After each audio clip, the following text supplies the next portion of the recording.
Hi hello friends. இன்றைக்கி நம்ம எங்கே போனோம்னு பார்த்தீங்க அப்படின்னா, இங்கே கோவில்பட்டியில் இருக்கிற சொர்ணமலை முருகன்னு சொல்லுவாங்க இவரை. ரொம்பவே ஒரு பவர்ஃபுல்லான முருகன் சொல்லலாம். இங்கே முருகனோட வேல் தான் பிரதிஷ்டை பண்ணியிருக்கிறாங்க. இங்கே முருகரோட சிலை கிடையாது, அவரோட வேலுக்கு தான் பூஜை புனஸ்காரம் எல்லாமே நடந்துட்டு இருக்குது. இதுக்கு எனக்கு தெரிஞ்ச ஒரு ஸ்டோரியை நான் சொல்கிறேன், நான் கேள்விப்பட்டதை சொல்கிறேன். இங்கே எப்படி இந்த வேலை வச்சு வழிபாடு பண்ணுறாங்கன்றத. அதாவது இந்த ஊரை சேர்ந்தவர் இலங்கையில் போய் வேலை செஞ்சுட்டு இருந்திருக்காரு. அப்போ அங்கே உள்ள கதர்காம முருகனை தான் அவர் டெய்லி வணங்கிட்டே வந்திருக்காரு.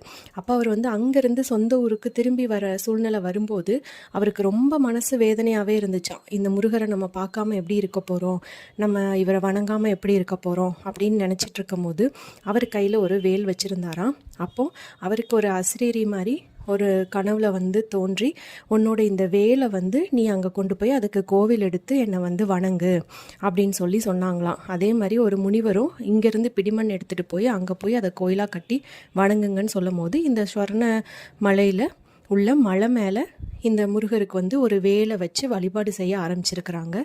அப்படி தான் இந்த கோயில் உருவாச்சுன்னு சொல்கிறாங்க. ஆனால் இந்த கோயில் ரொம்பவே ஒரு விசேஷமானது. யார் என்ன நினச்சி வேண்டுறாங்களோ அவங்களுக்கு அந்த வேண்டுதல் நிறையா நிறைவேறி இருக்குது.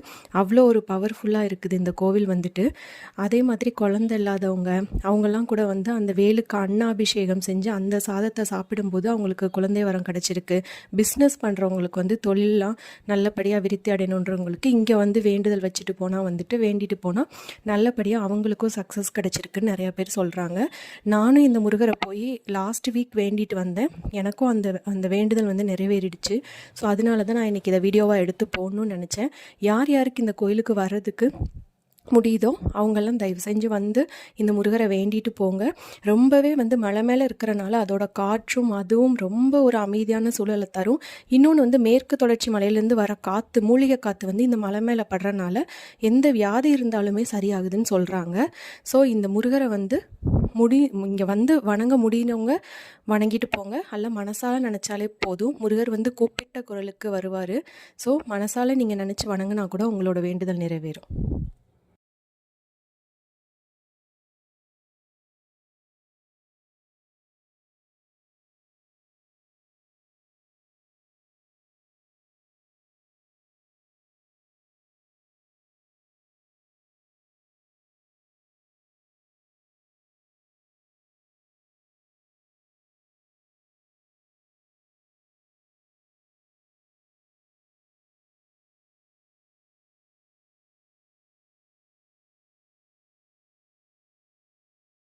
வேல்வேல் வெற்றிவேல், கந்தா சரணம் கந்தா சரணம், சரவண பவவோம் அப்படின்னு சொல்லி இன்றைக்குள்ள வீடியோவை முடிச்சுக்கலாம். இனி நாளைக்கு என்னோட அடுத்தடுத்த வீடியோவை பார்க்கலாம். உங்களுக்கு என்னோட இந்த மாதிரி வீடியோஸ் பார்க்குறதுக்கு நீங்கள் ஆசைப்பட்றீங்கன்னா